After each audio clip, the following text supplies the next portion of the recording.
Инспектор службы экотехнадзора проверяет каждый остановленный автомобиль на уровень выбросов вредных веществ в атмосферу. Если показания превышают установленный предел, составляется протокол и выписывается штраф.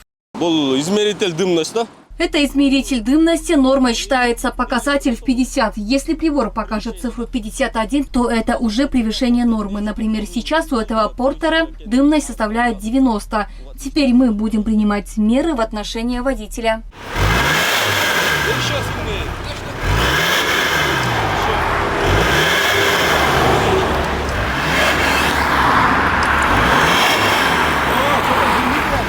Штраф для физических лиц составляет 7 тысяч сомов, для юридических лиц 23 тысячи сомов. Глава Бишкекского и Аламудинского районных отделов экотехнической службы отмечает, что одной из причин загрязнения воздуха является сжигание угля зимой и выхлопные газы от транспорта.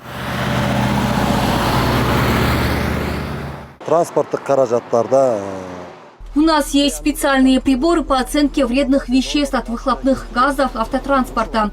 Их закупило государство. Мы измеряем дымность при помощи этих приборов. В рамках регламента ЕАЭС у нас есть допустимые значения по выхлопным газам автотранспорта.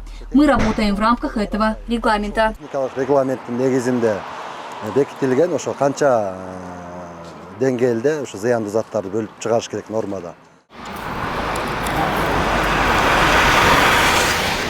Эти акции являются частью продолжающейся экологической кампании, которая продлится в течение месяца во всех регионах республики. Ее цель – повысить осведомленность населения о негативном влиянии загрязнения воздуха на здоровье человека и мерах по охране окружающей среды.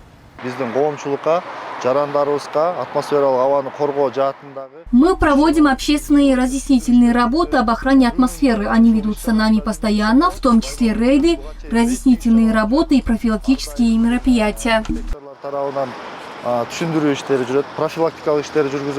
Отметим, что 7 сентября объявлено Международным днем чистого воздуха и голубого неба, а 16 сентября – Международным днем охраны озонового слоя. В рамках этого будет проводиться работа по газификации пригородных территорий и контролю за выбросами вредных веществ автотранспортом. Адель Тимирланов, Бигзат Машрапов, ЛТР Бишкек.